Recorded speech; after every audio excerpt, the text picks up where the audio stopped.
Сәлем достар, сіздермен BI Academy және мен Тоқтамұрат Тұтаулат. Біз алдыңғы сабақта PHP туралы жалпы түсінік алдық. Ал бүгінгі сабақта PHP мен Open серверді байланыстыру, эко операторы, комментарий жазу туралы айтатын боламыз. Жалпы біз алдыңғы сабақта PHP-ге арналған жаңадан файл ашқан болатынбыз. PHP серверде орындалатын программалау тілі болғандықтан PHP-ге арналған файлымызды Open сервермен байланыстыратын боламыз.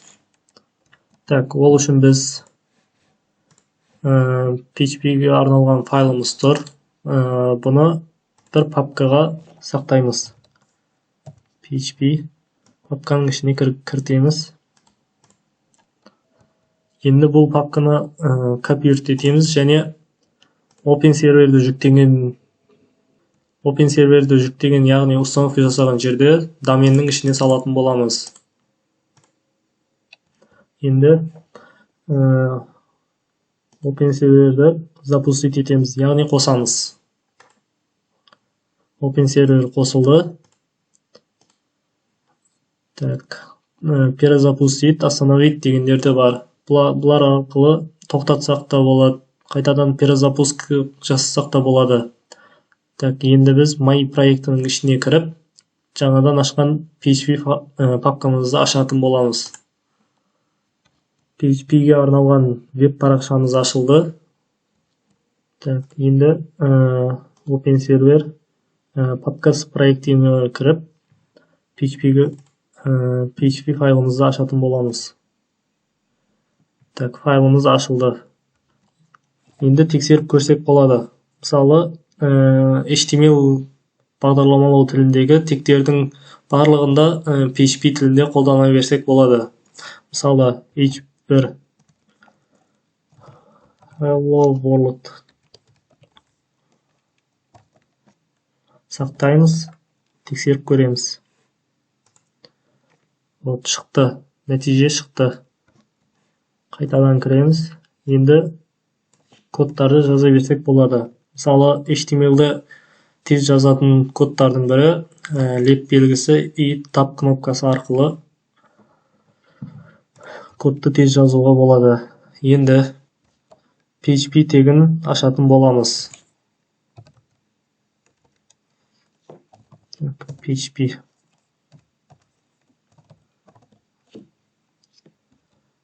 біріншісі ашатын тек, екіншісі жабатын тек болып табылады. Бұның ішіне код жаза берсек болады енді. Жалпы PHP тілінде көп қолданылатын операторлардың бірі эко операторы. Жазамыз. Эко операторы дегеніміз бір немесе бірнеше қатарларды экранға шығару үшін пайдаланылады. Мысалы, тырнақша ішінде Hello World. Ең соңында нүктелі түр қоюды естен шығартпау керек. Бұл белгіні қоймаса, программамызда ошибка беруі мүмкін. Сақтаймыз, тексеріп көреміз. Нәтиже шықты. Және тағы да жаза берсек болады. Эко Hello сақтаймыз. Соңына нүктелі түр сақтаймыз. Тексеріп көреміз. Қасына қосылды. Енді біз астына түсіру үшін HTML тегтерінде пайдалансақ болады. HTML тегте астына түсіру үшін BR тегін жазатын боламыз. Сақтаймыз. Тексеріп көреміз. Астына түсті. Мысалы, HTML тегтерінде қолдана берсек болады. Мысалы, жирный жазу үшін B тегін жазатын боламыз. Сақтаймыз. Тексеріп көреміз. Hello деген сөз жирный болды, яғни қою түспен жазылды. Қайтадан кіреміз.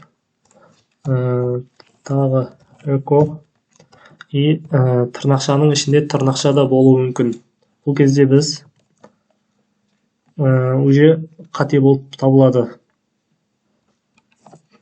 Тырнақшаның ішіне тырнақшаны жазу үшін алдына бэкслэш белгісін қоятын боламыз. Вот, сақтаймыз, тексереміз. Вот, нәтиже шықты. Так, сонымен қатар біз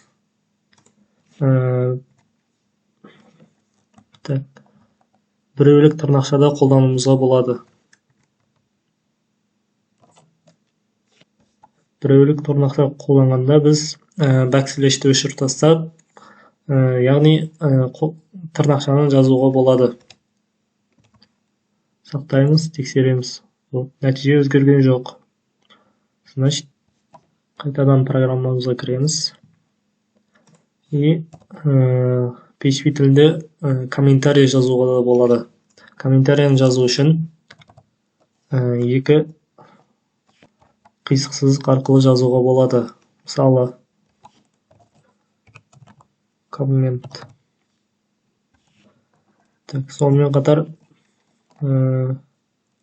решетка арқылы да жазуға, комментарий жазуға болады.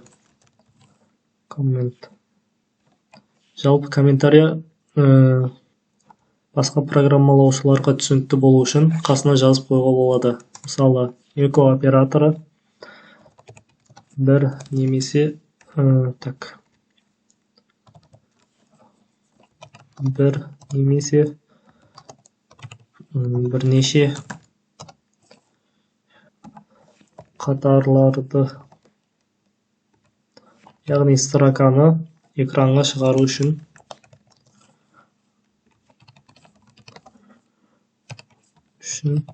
қолданылады. Вот, комментарий жазуға болады. Жалпы бүгінгі сабақта осы. Келесі кездескенше сау саламатта болыңыздар.